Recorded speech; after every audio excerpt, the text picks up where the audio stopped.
Hello everybody and welcome to another author interview at InHouse Publishing, and joining me today is Michelle Heynen. Hello Michelle. Hello. How are you? Good, thank you. How are you? Pretty good, pretty good.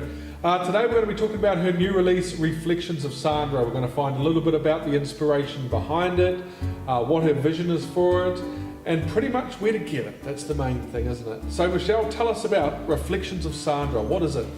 Reflections of Sandra, I was asked this question recently, will be a memoir to my mother and her life story, but also a memoir to me and what I went through when she passed away 4 years ago. Okay. So I like to share her life and how amazing she was and how she faced life with such courage and such conviction, never let anything stop her.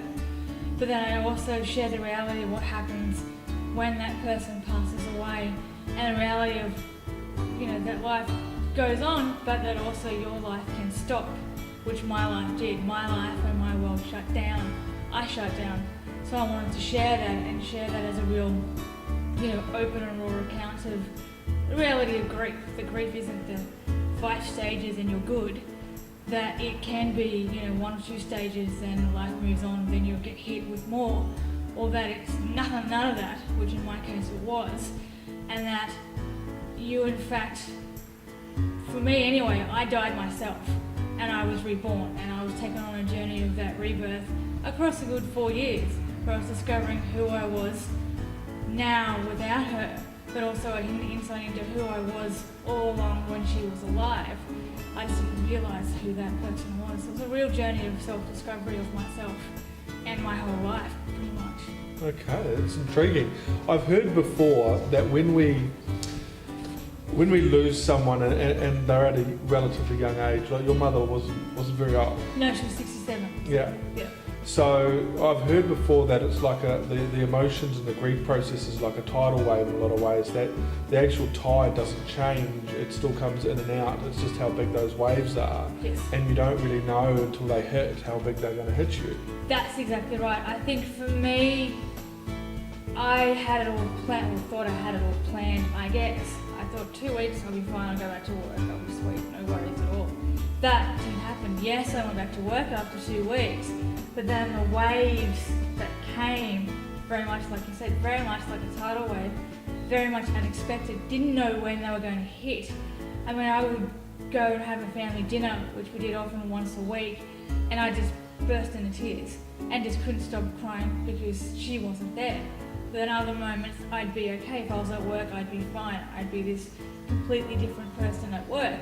But then, I'd have moments where I was alone and it would just hit me, or I'd be with family and it would hit me. So it's an interesting experience. Like, you just don't know what's going to come or how you're going to react to it. And is that the inspiration behind writing this book? Is it to help other people understand this process? What's the inspiration? Absolutely. Well, I think the inspiration just sort of was born one night. I was sitting at my computer and I felt ready to share the story. I felt ready to share her story, but I also felt ready to share my story. But absolutely, I think people, and I guess society in general, has like to pin grief and the grieving process as a certain way. And my experience taught me what I went through, and other people's reactions. That's true. I wanted to share that. I wanted to share the reality of it, how your friends may not always be so supportive, that they too struggle with how to deal with you. So I wanted to share that. I wanted to share that people are going to treat you differently, that you're going to feel differently. People need to know that stuff, because if you haven't gone through it and you don't know what to expect, it's sort of a guide as you will, that your feelings and your own journey is normal. It's yours. You walk your own path with grief. No one else can walk it for you. And that's very much what I had to learn. I was very much alone. I mean, I had people around me, but this journey was mine and my own to take. And it took 4 years. It took me to write the book to heal properly. Yeah. So what's been the feedback from people that have read the book?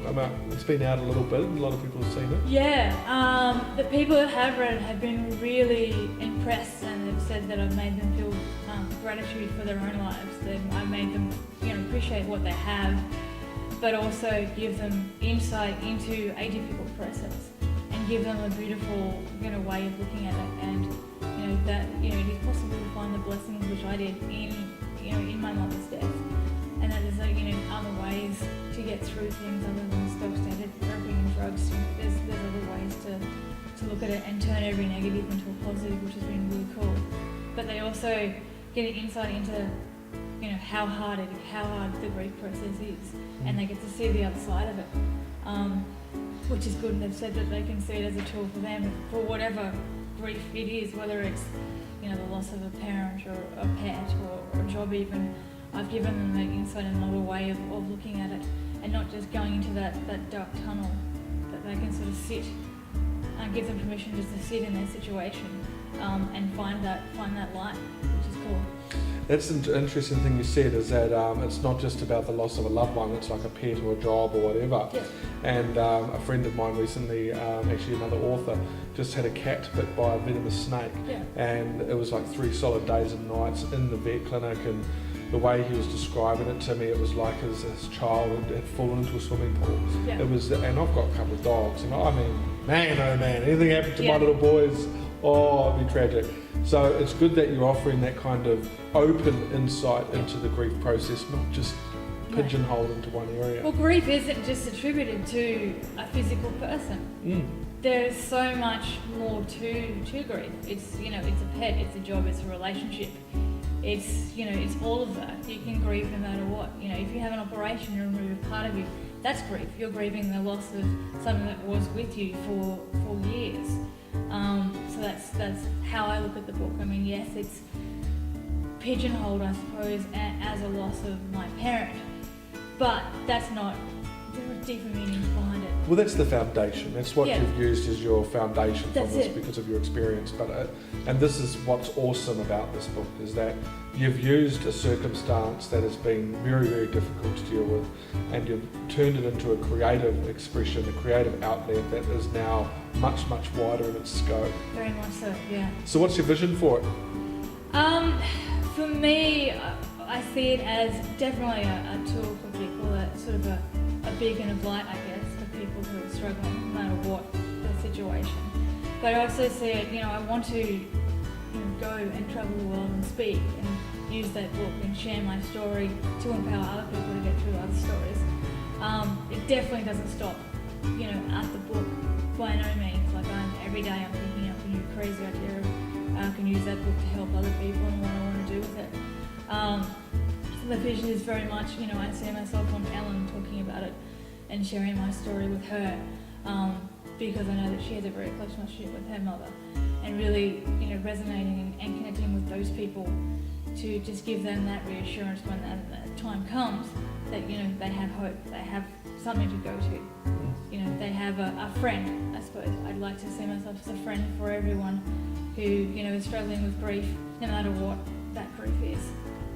Well, I commend you for the journey that you've undertaken and what your vision is. And you kind of answered my last question, which what does the future look like for you?